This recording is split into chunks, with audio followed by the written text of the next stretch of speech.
Chapter 10, Masterstroke. The heat struck like a blowtorch, so sharp and sudden that she gasped. She'd had sunstroke once, up on the downs, when she'd gone without a bonnet, and this was like that. The world around here was in worrying shades of dull green, yellow, and purple, without shadows. The air was so full of heat that she felt she could squeeze smoke out of it. She was in reeds, they looked like, much taller than her, with sunflowers growing in them, except the sunflowers were white because they weren't in fact sunflowers at all. They were daisies. She knew it. She'd stared at them dozens of times in that strange picture in the fairy tales. They were daisies, and these weren't giant reeds around her. They were blades of grass, and she was very, very small. She was in the weird picture. The picture was the dream, or the dream was the picture. Which way around didn't matter, because she was right in the middle of it. If you fell off a cliff, it wouldn't matter if the ground was rushing up or you were rushing down. You were in trouble either way. Somewhere in the distance, there was a loud crack and a ragged cheer. Someone clapped and said, in a sleepy sort of voice, "Well done. Good man. Very well done." With some effort, Tiffany pushed her way between the blades of grass. On a flat rock, a man was cracking nuts, half as big as he was, with a two-handed hammer. He was being watched by a crowd of people. Tiffany used the word people because she couldn't think of anything else that was suitable, but it was stretching the word a bit to make it fit. All the people. They were different sizes, for one thing. Some of the men were taller than her, even if you allowed for the fact that everyone was shorter than the grass. But others were tiny. Some of them had faces that you wouldn't look at twice. Others had faces that no one would want to look at even once. This is a dream after all, Tiffany told herself. It doesn't have to make sense or be nice. It's a dream, not a daydream. People who say things like, "May all your dreams come true," should try living in one for 5 minutes. She stepped out into the bright, stiflingly hot clearing just as the man raised his hammer again and said, "Excuse me?" "Yes," he said. "Is there a queen around here?" said Tiffany. The man wiped his forehead and nodded toward the other side of the clearing. "Her Majesty has gone to her bower," he said. "That being a nook or a resting place?" said Tiffany. The man nodded and said, "Correct again, Miss Tiffany." "Don't ask how he knows your name," Tiffany told herself. "Thank you," she said, and because she had been brought up to be polite, she added, "Best of luck with the nut cracking." "This one's the toughest yet," said the man. Tiffany walked off, trying to look as if this collection of strange, nearly people was just another crowd. Probably the scariest ones were the big women, 2 of them. Big women were valued on the chalk. Farmers liked big wives. Farm work was hard, and there was no call for a wife who couldn't carry a couple of piglets or a bale of hay, but these 2 could have carried a horse each. They stared haughtily at her as she walked past. They had tiny, stupid little wings on their backs. "Nice day for watching nuts being cracked," said Tiffany cheerfully as she went past. Their huge, pale faces wrinkled as if they were trying to work out what she was. Sitting down near them, watching the nutcracker with an expression of concern, was a little man with a large head, a fringe of white beard, and pointy ears. He was wearing very old-fashioned clothes, and his eyes followed Tiffany as she went past. "Good morning," she said. "Sneebs," he said, and in her head appeared the words, "Get away from here." "Excuse me?" she said. "Sneebs," said the man, wringing his hands, and the words appeared floating in her brain. "It's terribly dangerous." He waved a pale hand as if to brush her away. Shaking her head, Tiffany walked on. There were lords and ladies, people in fine clothes, and even a few shepherds, but some of them had a pieced together look. They looked, in fact, like a picture book back in her bedroom. It was made of thick cards in edges worn raggedy by generations of aching children. Each page showed a character, and each was cut into 4 strips that could be turned out over independently. The point of the whole thing was that a bored child could turn over parts of the pages and change the way the characters were dressed. You could end up with a soldier's head on a baker's chest, wearing a maid's dress and a farmer's big boots. Tiffany had never been bored enough. She considered that even things that spend their whole lives hanging from the undersides of branches would never be bored enough to spend more than 5 seconds with that book. The people around here looked as though they'd either been taken from the book or had dressed for a fancy dress party in the dark. 1 or 2 of them nodded to her as she passed, but didn't seem surprised to see her. She ducked under a round leaf much bigger than she was and took out the toad again. "What? It's still cold?" said the toad, hunching down on her hand. "Cold? The air's baking." "There's just snow," said the toad. "Put me back. I'm freezing." "Just a minute," thought Tiffany. "Do toads dream?" she said. "No." "Oh, so it's not really hot?" "No, you just think it is." "Psst," said a voice. Tiffany put the toad away and wondered if she dared to turn her head. "It's me," said the voice. Tiffany turned toward a clump of daisies twice the height of a man. "That's not a lot of help." "Are you crazy?" said the daisies. "I'm looking for my brother," said Tiffany sharply. "The horrible child who screams for candy all the time." The daisy stems parted, and the boy Roland darted out and joined her under the leaf. "Yes," she said, edging away, and feeling that only a sister has a right to call even a brother like Wentworth horrible. "And threatens to go to the toilet if he's left alone?" said Roland. "Yes, where is he?" "That's your brother, the one who's permanently sticky?" "I told you." "And you really want him back?" "Yes. Why?" "He's my brother," Tiffany thought.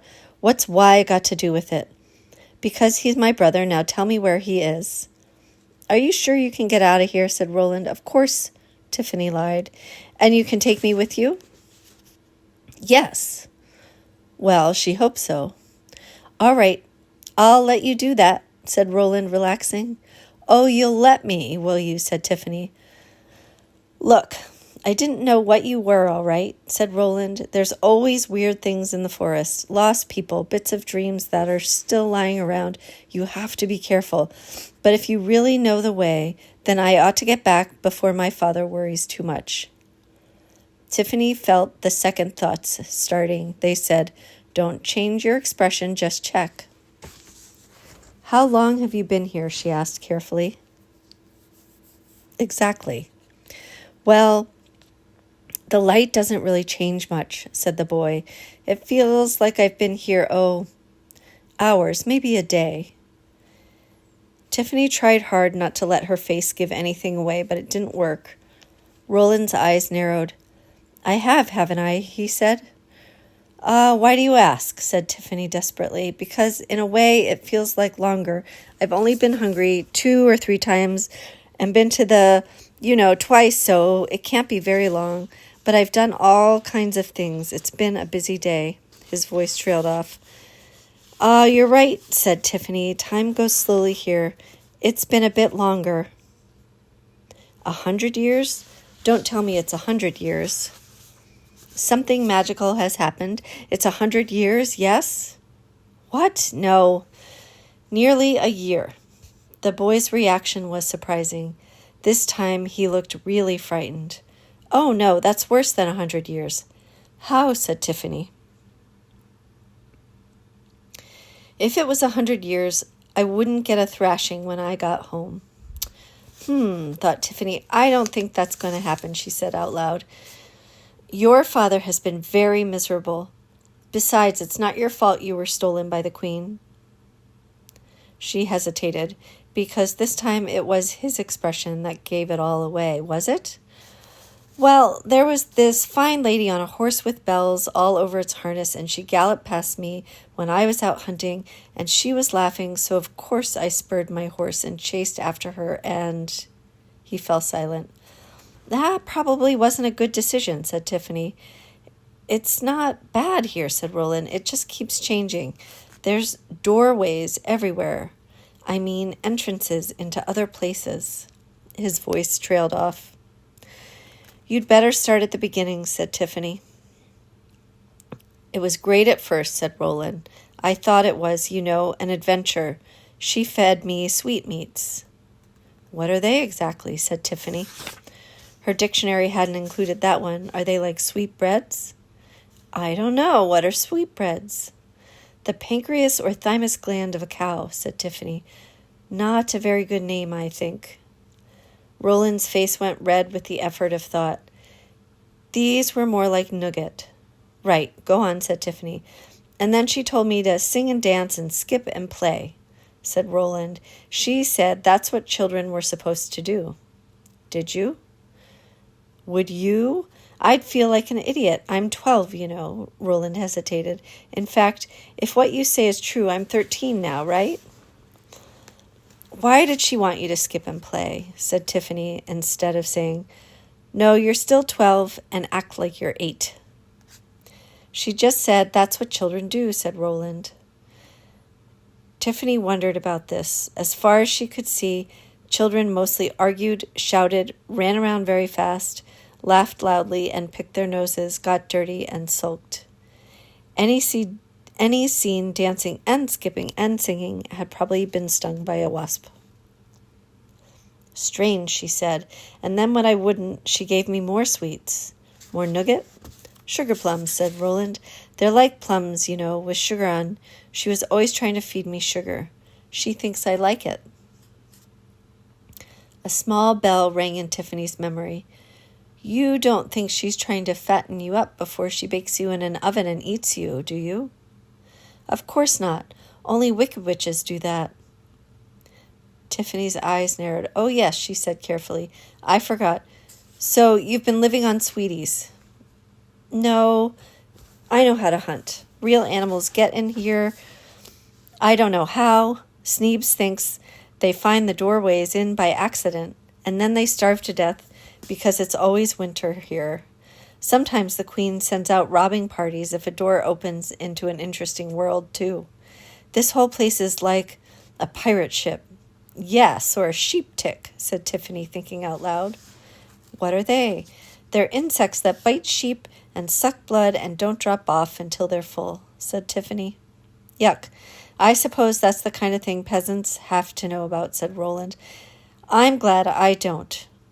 I've seen through the doorway to 1 or 2 worlds. They wouldn't let me out, though. We got potatoes from one and fish from another. I think they frighten people into giving them stuff. Oh, and there was the world where the dromes come from. They laughed about that and said if I wanted to go in there, I was welcome. I didn't. It's all red like a sunset. A great, huge sun on the horizon, and a red sea that hardly moves, and red rocks, and long shadows, and those horrible creatures sitting on the rocks.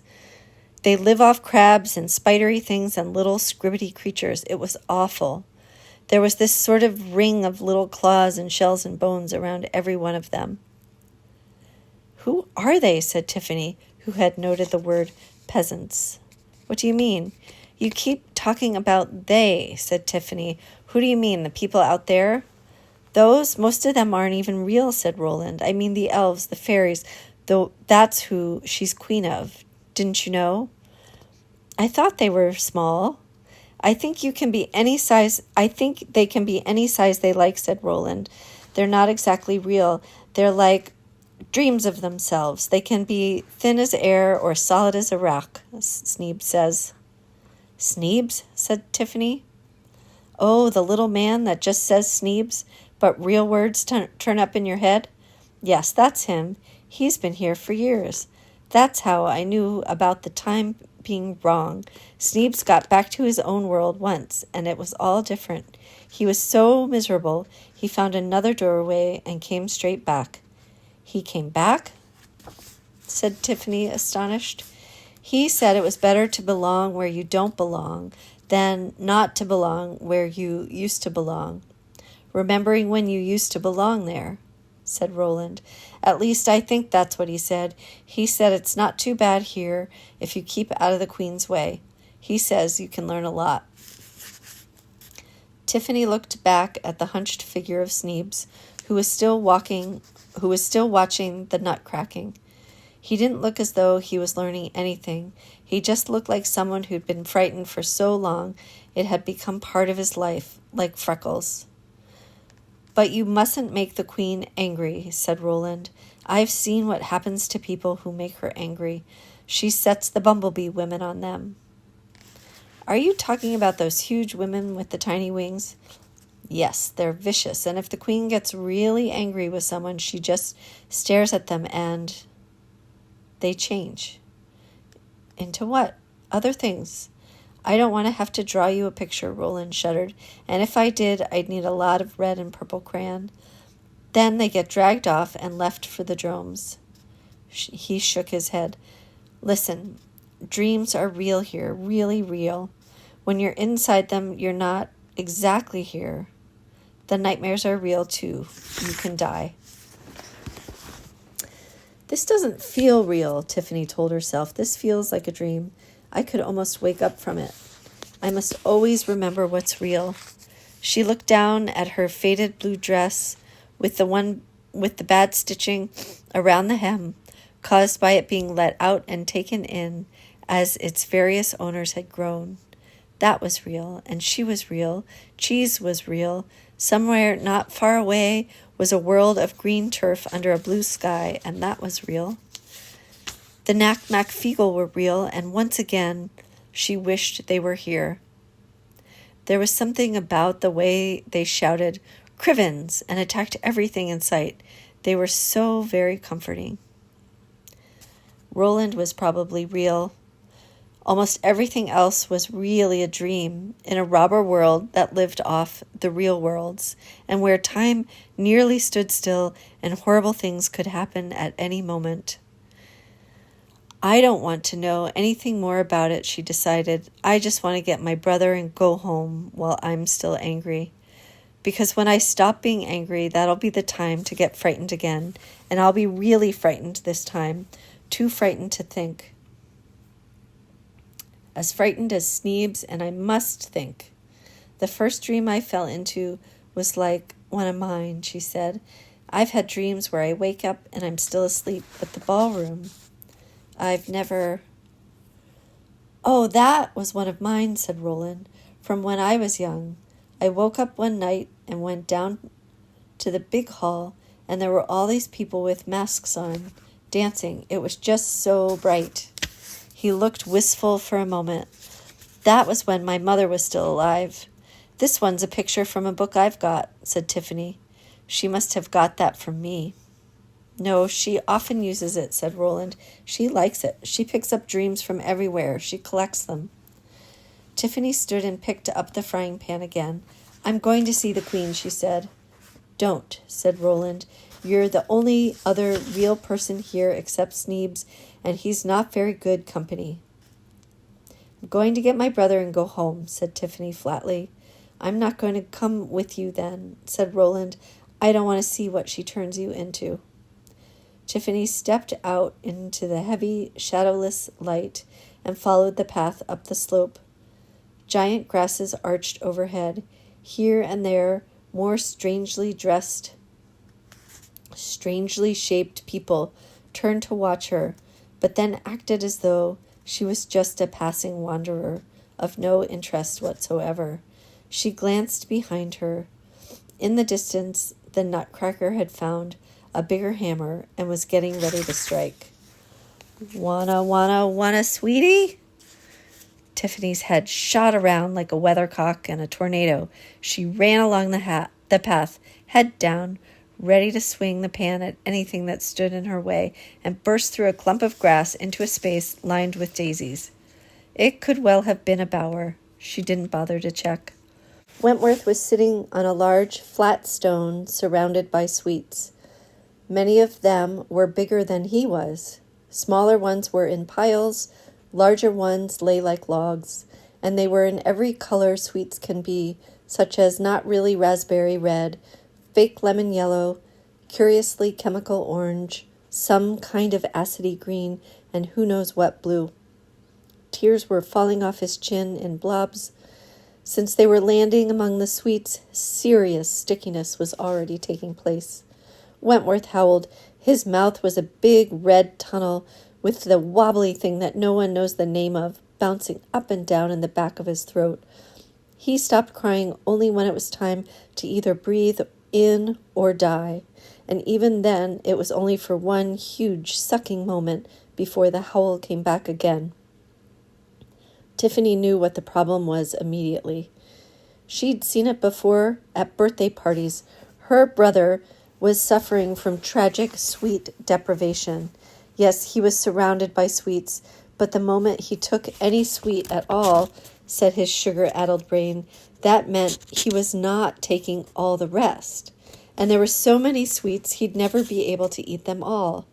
It was too much to cope with. The only solution was to burst into tears.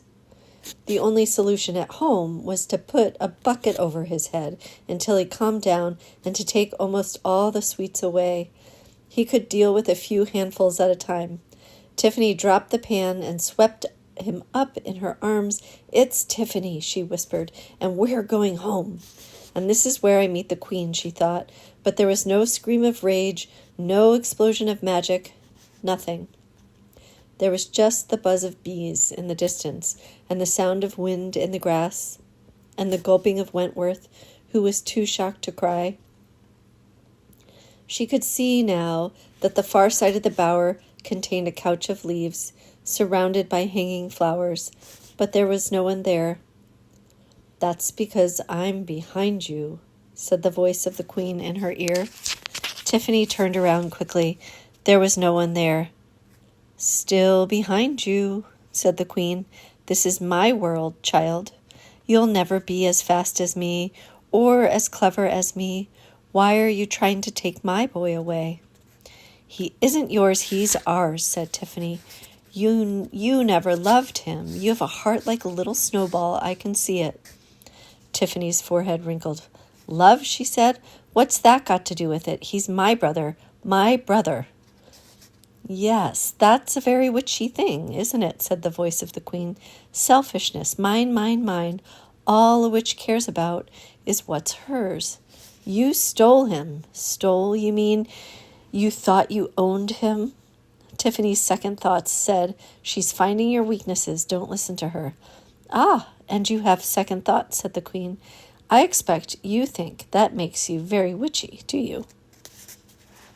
"Why won't you let me see you?" said Tiffany. "Are you frightened?" "Frightened," said the voice of the Queen, "of something like you?" And the Queen was there in front of her. She was much taller than Tiffany, but just as slim. Her hair was long and black, her face pale, her lips cherry red, her dress black and white and red, and it was all very slightly wrong. Tiffany's second thought said, "It's because she's perfect, completely perfect, like a doll. No one real is as perfect as that." "That's not you," said Tiffany with absolute certainty. "That's just your dream of you. That's not you at all." The Queen's smile disappeared for a moment and came back all edgy and brittle. "Such rudeness, and you hardly know me," she said, sitting down on the leafy seat. She patted the space beside her. "Do sit down," she said. "Standing there like that is so confrontational. I will put your bad manners down to simple disorientation." She gave Tiffany a beautiful smile. "Look at the way her eyes move," said Tiffany's second thoughts. "I don't think she's using them to see you with. They're just beautiful ornaments." "You have invaded my home, killed some of my creatures, and generally acted in a mean and despicable way," said the Queen. "This offends me. However, I understand that you have been badly led by disruptive elements." You stole my brother, said Tiffany, holding Wentworth tightly. You steal all sorts of things. But her voice sounded weak and tinny in her ears. He was wandering and lost, said the Queen calmly. I brought him home and comforted him. And what there was about the Queen's voice was this. It said in a friendly, understanding way that she was right and you were wrong, and this wasn't your fault exactly. It was probably the fault of your parents, or your food, or something so terrible you've completely forgotten about it. It wasn't your fault. The Queen understood because you were a nice person. It was just such a terrible thing that all these bad influences had made you make the wrong choices. If only you'd admit that, Tiffany, then the world would be a much happier place.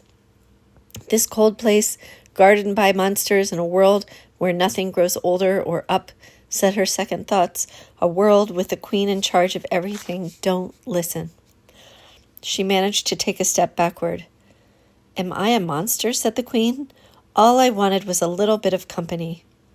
And Tiffany's second thoughts, quite swamped by the Queen's wonderful voice, said, Miss Female Infant Robinson. She'd come to work as a maid at one of the farms many years ago. They said that she'd been brought up in a home for the destitute in Yelp.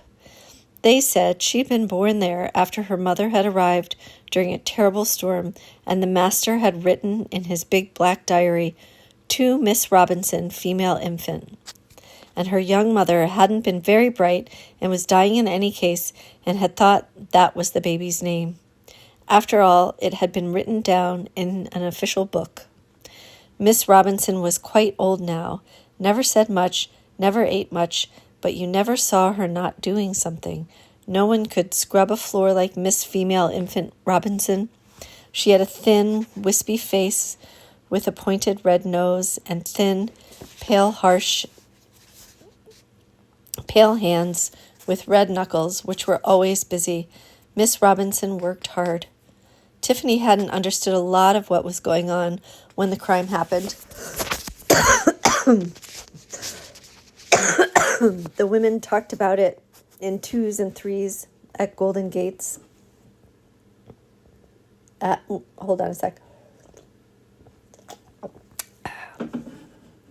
The women talked about it in 2s and 3s at Garden Gates, their arms folded, and they'd stop and look indignant if a man walked past. She picked up bits of conversation, though sometimes they seemed to be in a kind of code like, never really had anyone of her own, poor old soul. Wasn't her fault she was skinnier in a rake, and they say that when they found her, she was cuddling it and said it was hers, and the house was full of baby clothes she'd knitted. That last one had puzzled Tiffany at the time, because it was said in the same tone of voice that somebody used to say, and the house was full of human skulls. But they all agreed on one thing. We can't have this. A crime's a crime. The Baron's got to be told. Miss Robinson had stolen a baby, Punctuality Riddle, who had been much loved by his young parents, even though they'd named him Punctuality, reasoning that if children could be named after virtues like patience, faith, and prudence, what was wrong with a little good timekeeping? He'd been left in his crib in the yard and had vanished, and there had been all the usual searchings and weepings, and then someone had mentioned that Miss Robinson had been taking home extra milk. It was kidnapping. There weren't many fences on the chalk, and very few doors with locks. Theft of all kinds was taken very seriously. If you couldn't turn your back on what was yours for 5 minutes, where would it all end? The law's the law, a crime's a crime. Tiffany had overheard bits of arguments all over the village, but the same phrases cropped up over and over again. Poor thing, never meant no harm. She was a hard worker, never complained. She's not right in the head. The law's the law, a crime's a crime. And so the Baron was told, and he held a court in the great hall, and everyone who wasn't wanted up on the hills turned up, including Mr. and Mrs. Riddle, she looking worried, he looking determined, and Miss Robinson, who just stared at the ground with her red-knuckled hands on her knees. It was hardly a trial. Miss Robinson was confused about what she was accused of, and it seemed to Tiffany that so was everyone else. They weren't certain why they were there, and they'd come to find out.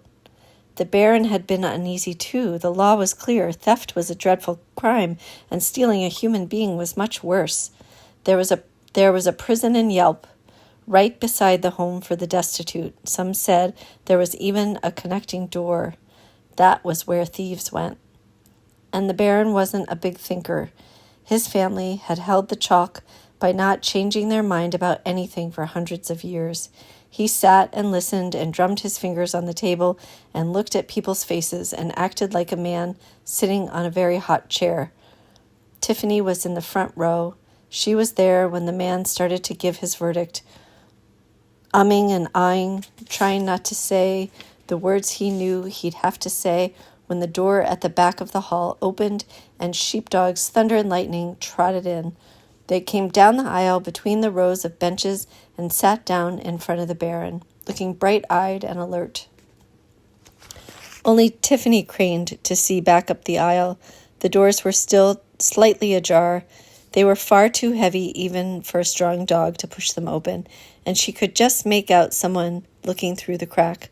The Baron stopped and stared. He, too, looked at the other end of the hall, and then after a few moments, he pushed the law book aside and said, "Perhaps we should do this a different way."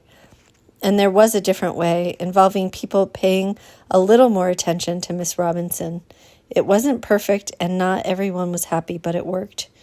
Tiffany smelled the scent of Johnny's Jolly Sailor outside the hall when the meeting was over and thought about the Baron's dog. "Remember this day," Granny Aching had said, "and you'll have cause to." Barons needed reminding. "Who will speak up for you?" Tiffany said aloud. "Speak up for me?" answered the Queen, her fine eyebrows arching, and Tiffany's third thought said, "Watch her face when she is worried." "There isn't anyone, is there?" said Tiffany, backing away. "Is there anyone you've been kind to? Anyone who will say you're not just a thief and a bully? Because that's what you are. You're like the drones. You've just got one trick." And there it was. Now she could see what her third thoughts had spotted. The Queen's face flickered for a moment. "And that's not your body," said Tiffany, plunging on. "That's just what you want people to see. It's not real. It's just like everything else here. It's hollow and empty." The Queen ran forward and slapped her much harder than a dream should be able to. Tiffany landed in the moss, and Wentworth rolled away, yelling, "Want to go a toilet? Want to go to toilet?" "Good," said Tiffany's third thoughts. "Good?" said Tiffany aloud. "Good?" said the Queen. "Yes," said her third thoughts, "because she doesn't know you can have third thoughts, and your hand is only a few inches from the frying pan, and things like her hate iron, don't they? She's angry. Now make her furious, so that she doesn't think. Hurt her. You just live here in a land full of winter, and all you do is dream of summers," said Tiffany. "No wonder the king went away." The Queen stood still for a moment, like the beautiful statue she so much resembled. Again, the walking dream flickered, and Tiffany thought she saw something. It was not much bigger than her, and almost human, and a little shabby, and just for a moment shocked. Then the Queen was back, tall and angry, and drew a deep breath. Tiffany grabbed the pan and swung it as she rolled onto her feet. It hit the tall figure, only a glancing blow, but the Queen wavered like air over a hot road and screamed. Tiffany didn't wait to see what else was going to happen. She grabbed her brother again and ran away, down through the grass, past the strange figures looking around at the sound of the Queen's anger. Now shadows moved in the shadowless grasses. Some of the people, the joke people, the ones that looked like Flap the Page's picture book, changed shape and started to move after Tiffany and her screaming brother. There was a booming noise on the other side of the clearing. The two huge creatures that Roland had called the bumblebee women were rising off the ground, their tiny wings blurring with the effort. Somebody grabbed her and pulled her into the grasses. It was Roland. Can you get out now? He demanded, his face red. Tiffany began. Then we'd better just run, he said. Give me your hand. Come on. Do you know a way out? Tiffany panted as they dashed through giant daisies. No, Roland panted back. There isn't one. You saw the drones outside. This is really strong. This is a really strong dream. Then why are we running? To keep out of her way. If you hide long enough, Sneeb says, she forgets. I don't think she's going to forget me very quickly, Tiffany thought.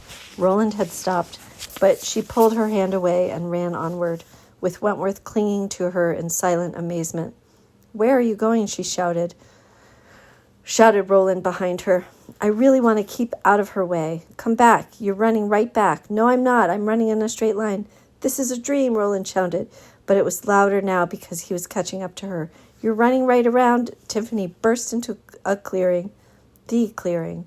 The bumblebee women landed on either side of her, and the queen stepped forward. You know, said the queen. I really expected better of you, Tiffany.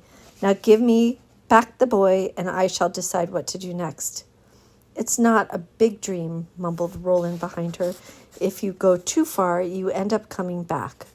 I could make a dream for you that's even smaller than you are, said the queen pleasantly. That can be quite painful. The colors were brighter and sounds were louder. Tiffany could smell something too, and that was strange. And what was Tiffany could smell something too, and what was strange about that was that up until now there had been no smells. It was a sharp, bitter smell that you never forget. It was the smell of snow, and underneath the insect buzzings in the grass, she heard the faintest of voices. Crivens, I canna find the way out.